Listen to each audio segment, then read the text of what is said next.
Il y a deux manières de séduire les femmes. La manière flirt, on va flirter, on va rigoler, on va parler de sujets légers, ok? Et l'autre manière, c'est on va se connecter, on va rentrer en intimité. Oui, on va peut-être s'amuser un petit peu, on va flirter légèrement, mais surtout, ce qu'on vise à faire, c'est créer une alchimie. Ces deux façons n'aboutissent pas du tout à la même relation. D'ailleurs, certaines femmes vont être plus sensibles au flirt, à la séduction. Elles ne recherchent pas véritablement une relation, elles recherchent à s'amuser, certainement. Et d'autres vont être plus sensibles à l'intimité, vont être plus sensibles à la connexion parce qu'elles recherchent justement une relation durable. Si tu veux trouver une copine, tu dois être dans l'intimité. D'ailleurs, c'est ce qu'elles veulent toutes au fond, sauf les jeunes minettes là qui ont 20 piges. Oui, elle veut s'amuser peut-être, mais une nana qui dépasse la vingtaine, 25 ans, 26 ans, crois-moi, elle recherche une relation durable. Et si tu n'es pas capable, pourquoi? Alors, rapidement, pourquoi? Parce qu'elle a l'horloge biologique, d'accord? Et je le sais d'autant plus, bon, déjà, j'ai rencontré beaucoup de femmes dans ma vie, mais surtout, je le sais parce que je coach des femmes sur Ladies in Love, un compte TikTok. Donc, je sais ce que veulent les femmes, clairement. Elles me le disent, elles m'en parlent. Et plus on se rapproche de la trentaine, plus ça devient urgent pour elles de faire des rencontres. Ça devient urgent de rencontrer le bon, le vrai, l'homme, d'accord? Donc, on va être dans l'intimité aujourd'hui, on va apprendre à créer de l'intimité. Moi, mon rôle, c'est juste de vous apprendre à vous comprendre, les femmes comme les hommes, pour créer la relation. Donc, l'intimité. Comment faire pour être intime, Geoffrey? J'aborde une femme, phase numéro 3. Alors, attends, déjà, pourquoi phase numéro 3, aborder une femme? On a vu la phase numéro 1, se préparer personnellement, être bien dans sa vie, d'accord? Bien dans ses pompes, avoir un espace temporel et personnel qui peut accueillir une femme. Deuxième étape, deuxième phase, on a vu se créer des opportunités, sortir, être un yes man, voir des gens, aller à des événements, fondamental. On ne peut pas rencontrer l'amour si on reste chez soi.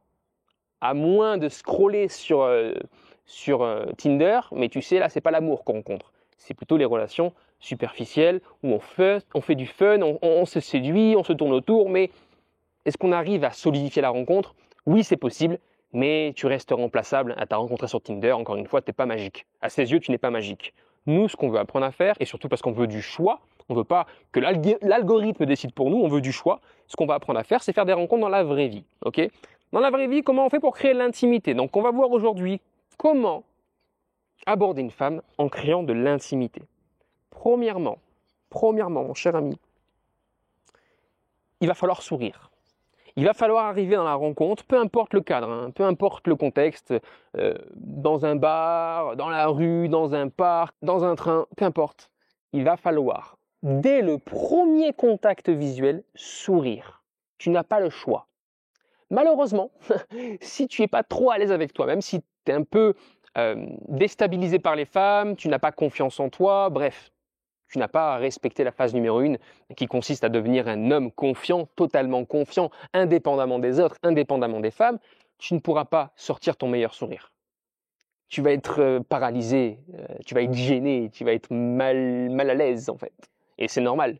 Donc tu as besoin vraiment de travailler sur toi pour sortir le meilleur sourire.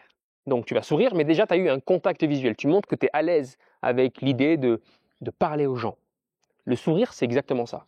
Je rayonne, je suis heureux dans ma vie, mais en plus je montre que je suis à l'aise avec les autres. Tu ne peux le faire que si tu as vraiment travaillé sur toi, sur ta confiance personnelle. Et le sourire, si je t'en parle autant, c'est parce que c'est l'étape la plus importante au moment de l'abordage. Si tu vas voir une femme et que tu ne dégages pas cet enthousiasme, ce rayonnement, ce sourire, c'est foutu. C'est foutu. On ne veut pas de gens négatifs dans sa vie. Et je vois des hommes qui s'intéressent aux femmes alors qu'ils sont malheureux dans leur vie. Ils sont tristes, ils n'aiment pas leur boulot, ils n'aiment pas leur vie, ils n'aiment pas leur quotidien, ils se plaignent, ils sont négatifs, ils sont frustrés. Tu ne peux pas, écoute-moi bien, tu ne peux pas faire une rencontre qui fonctionne si toi tu dégages pas une bonne énergie. Tu ne peux pas, ça ne marchera pas. Ok? Donc, on sourit à la vie, on fait preuve de gratitude. Ça commence par là, avoir de la gratitude pour la vie. J'ai une bonne santé, j'ai une famille qui m'aime, j'ai des amis, j'ai accès à tout ce que je veux sur Internet. Même une petite gratitude, c'est gagné. Ok? j'ai eu une promotion pour mon boulot, j'ai fini plus tôt aujourd'hui au boulot, ouais, c'est une gratitude, je suis content. Il fait beau, c'est une gratitude. J'ai un toit sur la tête, c'est une gratitude. Avoir de la gratitude, les amis, pour la vie. Une gratitude qui va être aussi explicite dans la rencontre. C'est intéressant dans la rencontre, on en parlera, d'être en gratitude pour le moment. Ah, c'est cool de te rencontrer. Ça, c'est exprimer sa gratitude. Et beaucoup trop d'hommes n'osent pas le faire. Aussi par peur de lâcher l'armure. Les hommes sont tellement mal à l'aise avec leurs émotions, qu'ils n'ont jamais traitées, avec leurs croyances limitantes, qu'ils n'ont pas détruites, qu'ils ne peuvent pas lâcher l'armure.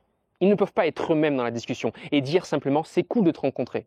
Non, c'est gênant, c'est bizarre, j'ose pas. Les hommes qui rayonnent avec les femmes, qui sont à l'aise avec les femmes, et pourtant qui ne sont pas ouf physiquement, parce que le physique ne compte pas, en tout cas l'apparence physique ne compte pas, on peut l'améliorer, mais c'est pas déterminant, ok ? C'est toujours un bonus, mais ce n'est pas déterminant. Ces hommes-là, s'ils parviennent à séduire les amis, c'est parce qu'ils sont bien dans leurs bottes, bien avec leurs émotions. Ils n'ont pas de croyances limitantes. Moi, j'avais une croyance limitante, c'était les femmes, elles trompent. Et donc, forcément, tu es méfiant. Les femmes sont des profiteuses. C'était une croyance que je pouvais avoir aussi dans ma vie. Forcément, c'est limitant. Forcément, tu n'arrives pas à t'ouvrir aux femmes. D'accord ? Et j'en oublie d'autres, j'en avais certainement d'autres. Il y a plein de petites croyances qui sont nichées au fin fond de ton subconscient que si tu ne désamorces pas, tes relations seront compliquées. Ce sera compliqué pour aborder, mais ce sera compliqué pour tenir un couple. Crois-moi, ça part de beaucoup plus loin. Ce n'est pas une technique ou deux qui va changer la donne. Ça part de beaucoup plus loin. Et c'est la raison pour laquelle j'ai créé l'Académie des Authentiques, l'Académie en séduction. Pour celles et ceux. Je me mélange des fois avec les femmes que je coach. Pour ceux qui veulent transformer leur vie amoureuse en 3 mois, en faisant un vrai travail de fond sur nos croyances, sur nos perceptions des femmes, sur nos blocages internes, c'est fondamental. Tu n'es pas là pour rien. Tu n'es pas en train de regarder une vidéo de séduction pour rien. Pour d'autres, c'est inné, parce qu'ils ont eu une adolescence, une vie fluide sur le plan des émotions, sur le plan relationnel. Pour toi, c'est pas inné, parce qu'il y a eu des manques dans ton enfance. Des parents absents, des parents violents, une mère, ceci, cela. C'est des traumas d'enfance que tu as gardés, qui créent des insécurités, qui créent une timidité morbide, qui créent un manque de confiance qui dure dans le temps, malgré que tu commences à t'en sortir un petit peu. En vrai, tu n'es pas à ton plein potentiel de rayonnement. Tu n'es pas à ton plein potentiel masculin. Parce qu'il y a un blocage au fond qui n'est pas encore totalement réglé, qui n'est pas totalement pardonné, libéré. Ok, je reviens à mon sujet. C'était une parenthèse très importante. On en reparlera, mais je reviens à mon sujet. Il faut rayonner, sourire. C'est le truc le plus important. C'est la compétence, ou en tout cas l'action la plus importante quand il s'agit de faire une rencontre. Arriver souriant, libéré. Sortir l'armure. Ok. Ensuite, ce qui va être crucial, ça va être vraiment de poser rapidement des questions ouvertes. D'accord ? De poser des questions ouvertes quand tu abordes cette femme. Alors, même avant ça, on va en parler, de montrer une intention. Alors, ça va dépendre du contexte. Soit tu montres une intention directe à cette femme pour lui dire que tu lui plais, d'accord ? Pour lui dire qu'elle te plaît. Ok ? Plutôt. Mais naturellement, si tu as confiance en toi, tu sais que tu plais d'une manière ou d'une autre. Tu sais que tu peux plaire en tout cas. Que tout ne plaira pas et c'est totalement ok, mais que tu peux plaire. Ok ? Donc, intention directe. Voilà, écoute, je t'ai vu et j'ai envie de te parler parce que je te trouve ravissante. Point. Final. On n'a pas à se justifier de pourquoi, comment, faire des blagues. Non, tu me plais. Ok ? Je suis à l'aise avec mes envies, avec mes sensations. Je te respecte. C'est pas un manque de respect tout ça. Juste tu me plais. Ok ? Après il y a les formes, l'enrobage. On va pas dire tu me plais comme ça. Non, on n'est pas des bourrins. On va lui dire t'es ravissante. Je te trouve ravissante. Je t'ai trouvé magnifique dans cette robe. Voilà, intention directe. J'ai bien aimé ton énergie. Là, dans l'instant présent. D'accord ? C'est important d'être dans l'instant présent. Ensuite, ça, on peut le faire si seulement, petite parenthèse, ça, on peut le faire si seulement on est à l'aise avec ses émotions. Si seulement on est capable nous-mêmes de se donner des compliments. On ne peut pas complimenter les femmes, on ne peut pas leur donner de la valeur, de l'amour, si on ne sait pas nous-mêmes donner de l'amour. D'où l'intérêt vraiment de faire un travail sur soi. Fondation, je te renvoie à ma formation Fondation. Fondation, c'est on met à plat ta vie, on regarde ce qui est positif et ce sur quoi tu dois travailler. On regarde tes valeurs, on regarde tes passions, on regarde tes compétences, tes talents, tes besoins du moment, tes priorités dans la vie. Et on met du clair sur pourquoi ta vie a du sens, pourquoi tu es unique, pourquoi tu es incroyable. Mais tant que tu n'as pas fait ce travail d'amour propre, sincère, même dans les défauts, mais que tu sais que tu vas travailler, tu ne peux pas donner de l'amour aux autres. Et si tu n'es pas capable de donner de l'amour aux autres, tu ne peux pas créer des relations épanouissantes. Ok ? Donc c'est vraiment important, pour donner un compliment, d'abord, de s'aimer soi-même, d'être au clair avec ce qui est cool chez nous, ce qui est beau chez nous, pour recevoir aussi les compliments. Ok ? Mais tu ne pourras pas vraiment t'ouvrir à l'autre si tu n'es pas, toi, dans l'amour propre, confiant. Parce qu'en fait, ça demande de sortir l'armure. Et ça, c'est trop difficile si tu n'aimes pas ce qu'il y a en dessous de l'armure. Ok ? Donc, compliment, manière directe, c'est une solution. Deuxième façon de faire, ça demande plus d'aisance sociale, donc de la confiance personnelle, c'est interagir avec le contexte. Donc, ça peut être d'exprimer de la gratitude, on l'a vu, par rapport à ce qui se passe. Ça peut être de parler d'une situation et d'en rigoler pour ensuite ouvrir la discussion. Ça peut être de demander un renseignement et d'en faire ensuite une discussion. D'accord ? Il y a plein de façons de faire. Ça peut être de faire une petite blague, comme ça, tu es vraiment détendu, tu es vraiment trop bien, tu vois, tu es dans une bonne énergie. Tu vois un truc, c'est un inconnu, tu fais une blague. Moi, j'ai rencontré comme ça un groupe d'amis dans un tram, je me souviens, et c'est comme ça que je me suis rapproché de l'église. C'était ma première rencontre avec l'église, parce que ces gens-là faisaient du gospel. Moi, j'adore la musique. Ils m'ont dit, viens faire du gospel du coup à l'église. J'ai fait, ok, super, j'y vais. Et j'ai rencontré des gens de l'église. Parce que j'ai fait une rencontre dans le tram, des gens qui parlaient, ils mangeaient un truc, j'ai fait une blague sur le truc qu'ils mangeaient, je sais plus ce que c'était. J'étais allé, j'étais bien, tu vois, j'ai fait une petite blague. On peut faire des blagues avec les inconnus, hein. Du moment que ça respecte l'intimité de l'autre, que c'est pas intrusif, que c'est rigolo, tu vois, tu es en train de mettre en avant une vérité qui est rigolote, ah on en rigole, voilà, et ça s'arrête là, tu vois, ou ça continue, si en tout cas tu sais nourrir la discussion. Comment on nourrit une discussion ? Deuxième étape, on va poser des questions ouvertes. C'est super important pour créer la discussion. On ouvre une discussion, pour ouvrir, on pose des questions ouvertes. Les questions ouvertes, pour faire simple, c'est comment et pourquoi. D'accord ? C'est pas est-ce que et as-tu déjà, ou as-tu, ou es-tu. D'accord ? Ça, c'est forcément oui ou non, ça ferme la discussion. Elle va dire oui, non, et c'est fini. Toi, ce que tu veux, c'est élargir le champ des possibles dans une conversation. Donc, tu vas demander comment, pourquoi, qu'est-ce qui, d'accord ? Qu'est-ce qui fait que, okay, c'est une variante de pourquoi.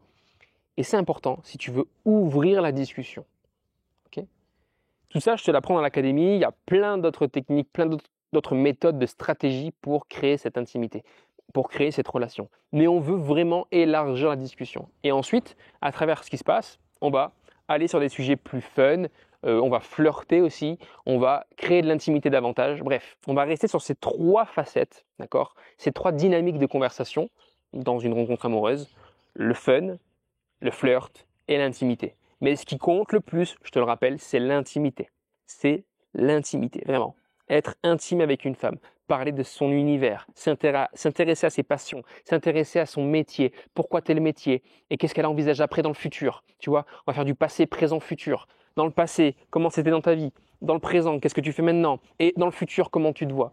On pose des questions ouvertes et on écoute beaucoup. Ok ? Les hommes n'écoutent pas vraiment. Ils vont être concentrés sur ce qu'ils vont dire après. Ah, qu'est-ce que je vais lui dire après ? Quelle question je vais poser ? Ah mince, elle a fait ça. Comment ça se passe ? Qu'est-ce que je dois dire ? Toujours dans la réflexion au lieu de vivre l'instant présent. On ne prépare pas l'amour, on vit l'amour. On ne prépare pas une rencontre amoureuse, on vit la rencontre amoureuse. D'accord ? Donc, on écoute les mots, les phrases, les intonations, quel sens ça a pour elle, et on s'y intéresse sincèrement.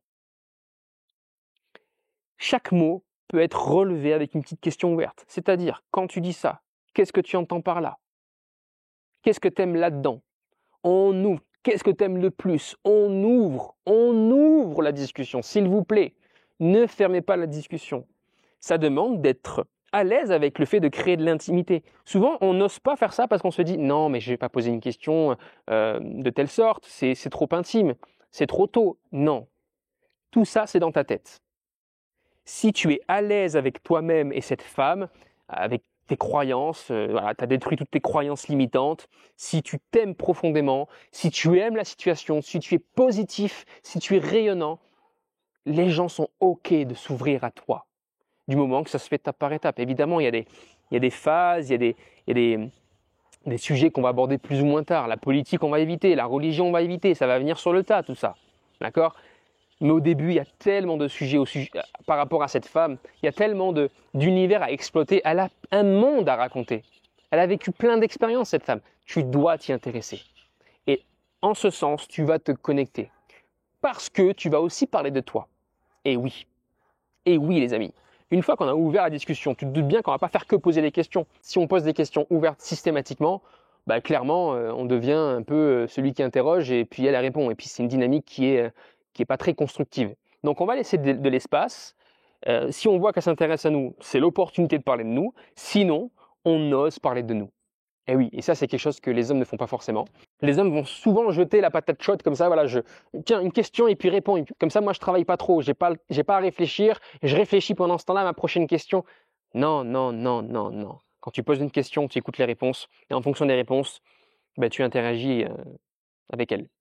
Mais si elle ne pose pas la question en retour, si elle ne s'interroge pas sur toi, donne de la matière pour qu'elle s'intéresse à toi. Apprends à te vendre quand tu prends la parole.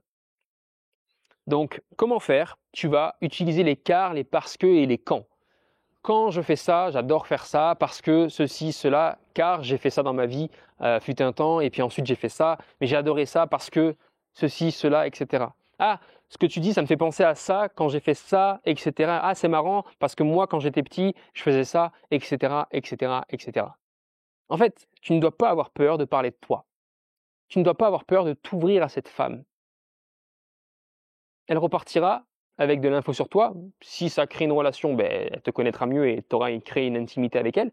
Si ça ne crée pas de relation, tu t'en fiches. Elle a rien de toi, elle t'appartient pas. Enfin, elle peut pas te posséder, elle peut pas te manipuler avec ça. C'est des sujets de ton enfance, quand tu étais petit, quand tu étais grand, comment tu as grandi, comment tu vois les choses dans la vie, ce que tu fais dans la vie, pourquoi tu le fais. C'est juste de la matière pour elle pour faire grandir la conversation. Donc, n'aie pas peur de parler de toi, c'est fondamental. Et ensuite, à travers cette matière qu'on a créée, on a parlé de nous, hein, chacun de notre côté, on va venir se connecter, d'accord? Se connecter, donc parler d'un sujet avec passion, dire pourquoi on aime ça, on va s'intéresser à elle si elle a déjà vécu ça aussi. Ah ouais, t'as déjà vécu ça, putain, mais moi aussi c'était trop bien. Il y a plein de sujets, il y a forcément un sujet, d'ailleurs je suis gentil, hein, un c'est très peu, il y a forcément un sujet où vous vous retrouvez, où vous êtes alignés. Si ce n'est pas un sujet, ce sont des valeurs. Si ce n'est pas des valeurs, ce sont des besoins primaires. Si ce n'est pas des besoins, c'est des envies. C'est des passions. Peu importe. D'ailleurs, on n'est même pas obligé d'avoir des points en commun, hein, des sujets en commun, etc. Par contre, ce qui compte, ça va être les valeurs. Donc, moi, je vous encourage vraiment à partager vos valeurs, à être capable de parler de vos valeurs. Quand vous parlez de vous, c'est super important de dire ce qui est important pour vous. Et ça, ce sont littéralement vos valeurs. Ce qui est important pour moi, c'est la liberté. C'est pour ça que je voyage 3 à 4 mois dans l'année. Ce qui est important pour moi, c'est le dépassement de soi. C'est pour ça que je vais toujours au-delà de mes capacités. J'essaie toujours de faire plus. Ce qui est important pour moi, c'est la générosité. C'est pour ça que je donne beaucoup de valeur aux gens qui me suivent. Être capable de parler de soi et de dire pourquoi. Quelles sont tes règles aussi? Quel est ton credo dans la vie? Tu vois, ça demande de se connaître.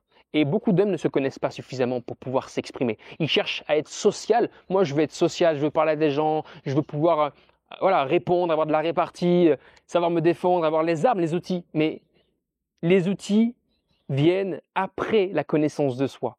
Tu ne peux pas parler aux gens si tu ne te connais pas, si tu ne sais pas qui tu es au fond et pourquoi tu es comme ça. Si tu ne connais pas tes forces dans une conversation. Parce que l'introverti a ses forces que l'extraverti n'a pas. Et l'extraverti a ses forces que l'introverti n'a pas encore et qu'il doit développer. Inversement. D'accord? L'extraverti ne séduit pas mieux que l'introverti. Hein. Ça, c'est complètement faux. L'extraverti a juste plus d'aisance sociale. Il va parler davantage. Ça ne veut pas dire qu'il va parler mieux. Ça ne veut pas dire qu'il va mieux connecter. Hein. Pas du tout. Parce que l'introverti, lui, il a cette capacité d'écoute. Il lui manque juste, en fait, la capacité de rebondir, la capacité d'aller chercher le pourquoi du comment de cette discussion et s'intéresser à elle. Il n'y a pas un qui est meilleur que l'autre. Chacun a ses compétences et a ses facultés. Mais tu comprends bien que si tu ne te connais pas vraiment et si tu n'es pas capable de jouer avec tes cartes, tu ne pourras pas être à l'aise socialement. Donc ça ne sert à rien d'apprendre des techniques si toi déjà tu n'es pas à l'aise tu brilles pas intérieurement. Tu vas pas rayonner sinon. Tu vas être fade. Tu vas être un robot qui répète des phrases. C'est tout. Ok? Dernière petite étape, une fois qu'on a connecté, eh bien, on va proposer à cette femme de la revoir. Voilà. Écoute, c'était vraiment sympa à ce moment. J'ai apprécié de te rencontrer. Ça te dit, on se prend un café bientôt? Voilà. C'est pas très engageant. On se prend un café. Oui, super. Je prends ton numéro de téléphone. Allez, nickel. Parfait. C'est possible. Donc là, c'est pareil, hein, c'est improvisé, c'est pas contextuel, mais ça, c'est possible si seulement tu t'es connecté, si seulement tu allé chercher l'intimité.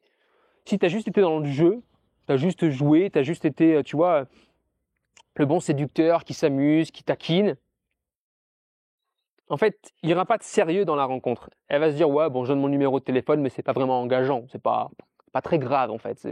On verra bien, quoi. Ça va être du jeu, et puis je vais m'amuser, quoi. C'est pas intéressant. C'est pas comme ça, en tout cas, qu'on trouve une copine. Sur ce, j'espère que cette vidéo t'a plu. Rejoins l'Académie en séduction, le lien est dans la description, liste d'attente juste en dessous, ok? Tu remplis le formulaire et moi je te recontacte ensuite derrière pour voir si ça te correspond vraiment, voir si tu es vraiment fait pour rejoindre l'Académie, si c'est le moment pour toi et si tu corresponds au profil que j'accompagne parce que tout le monde n'est pas fait pour recevoir l'enseignement qu'il y a dans l'Académie. Tu remplis le formulaire et moi je te recontacte d'ici peu pour faire partie de la cohorte en live de l'Académie en séduction, donc cohorte de 3 mois pour transformer ta vie amoureuse. Il y aura des analyses de rencontres, des lives hebdomadaires, il y aura de la formation forcément vidéo, bref, tout ce qu'il te faut pour littéralement transformer ta vie amoureuse. C'est le premier lien en description, je te dis à la prochaine. Ciao ciao.